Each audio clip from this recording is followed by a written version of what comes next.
पनवेल के कुंदेवाहाल में चोरों का आतंक दिखा, जहां एक ही रात में चोरों ने 8 घरों में हाथ साफ किया। वारदात शनिवार सुबह की है। सुबह तकरीबन 3 बजे के करीब जब सभी नींद की आगोश में थे, तभी चोरों ने घर में मौजूद सोने चांदी के जेवरात सहित नकदी लेकर फरार हो गए। इनमें से एक परिवार के 20 तोला सोना, 25 तोला चांदी सहित 80,000 नकद लेकर चोर रफू चक्कर हो गए। इनके अलावा बाकी 7 घरों में भी जेवरात सहित नकद पर चोरों ने हाथ साफ किया। इन सभी चोरी की वारदात की शिकायत पुलिस थाने में दर्ज कराई जा चुकी है। अब देखना ये होगा कि पुलिस कब तक चोरों को पकड़ पाती है।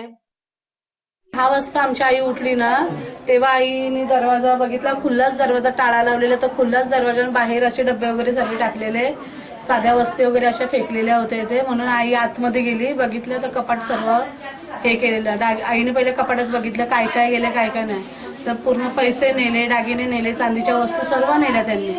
मी हॉस्पिटलमध्ये होती, मुलीची डिलिव्हरी झालेली। मला 6:30 वाजता फोन गेला, मी तिकडनं इथं आली, बघते तर इथं सर्व पोलीस वगैरे आलेले होते। सोनं 20 तोळा गेला, कॅश 80,000 होते आणि दागिने 20 तोळे होते, चांदी जवळजवळ 20-25 तोळे चांदी होती। पण असं जर सगळ्यांनी सहकार्य केलं, एवढे जण तुम्ही आमच्याकडे आलात, सर्वांनी जर सहकार्य केलं तर आम्हाला आनंदच होईल ना, बाबा आमचं गेलं ते आम्हाला या लोकांनी मिळवून दिलं आम्हाला। हा माझा जुना घर असल्यामुळे चोराई त्याचा डाव साधून हा लॉक तोडून त्याची चोरी करण्याचा प्रयत्न केला, पण त्यांना काय त्याच्यात सोनं काय नसल्यामुळे त्यांचा डाव फसलेला आहे। तर सदर माझी कपाडाची आणि घराची नासधूस करून गेलेली आहे आणि ते जागृत गाववाले थोडंसं असल्यामुळे ते इथून पळून गेले। गावात काय म्हणजे घरफोडीची या झालेली आहे, ते आता लोकांनी सगळे सावध राहून आपल्या गावात सगळं संरक्षण करा एकमेकाचं, आणि चांगलं काही लोकांनी पारा करून सगळ्यांना व्यवस्थित आता चांगल्या पद्धतीने सहकार्य करावे, कारण 6-7 ठिकाणी आपले म्हणजे घरफोडणीचे प्रकार घडलेले आहे। त्याच्याबद्दल आता सगळ्या लोकांनी दक्षता घ्यावी ही विनंती।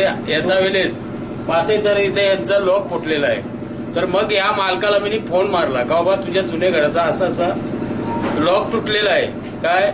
नंतर मग शेजारी उठून सर्वांनी मग ते बघितल्यानंतर हे झाला का बाबा याचा खरोखर लॉक फुटलेला आहे मग, आणि मग ते लॉक फुटल्यानंतर मग मागावून पोलिसांचा सर्वे झाला। ऍक्च्युली त्यांच्या घरामध्ये काय भेटला नाही, पण ते पोलिसांनी परिस्थिती बघितली का या गोष्टीचा पंचविंचनामा वगैरे झालेला आहे। तर ही घटना खरोखर आहे आणि अशी घटना होऊ नये याच्या पुढं काय, एवढीच माझी आग्रहाची विनंती आहे। छोट्या मुलीचे 2 कानातले जोड होते, पायातले पैंजण 6-7 जोड होते, कमरेच्या साखळ्या होत्या, हातातल्या बांगड्या 10-12 जोड होते, पैशांचा फंड होता तिचा, सगळे गेले। ड्रॉवर दुकानाचे आणि ते मसाल्याचे वगैरे डबे बाहेर काढलेले, फक्त ठेवलेले लॉक, आणि या तिन्ही घरांचे दरवाजे बाहेरून काढायला लावलेले। आम्ही 4 वाजता उठलो तेव्हा। मी सासूरवाडीला गेलो होतो लग्नासाठी, तर रात्री ते 2-2:30चे टायमन चोर घुसलेले, लॉक फोडला माझा।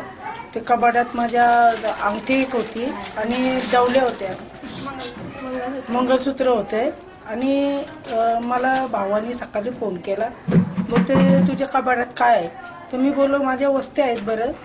तर मी तिकडनं मला बोलवलं, तर मी आलो लगेच। तर इथं आलो तर सर्व पसर केला होता, तोडातोड केला। तर आमच्या काकाच्या घरात ते दुकानात घुसलेले आणि दुसऱ्या बाजूच्या घरात पण तो लॉक तोडला, त्यांच्या पण वस्ती घेऊन गेली।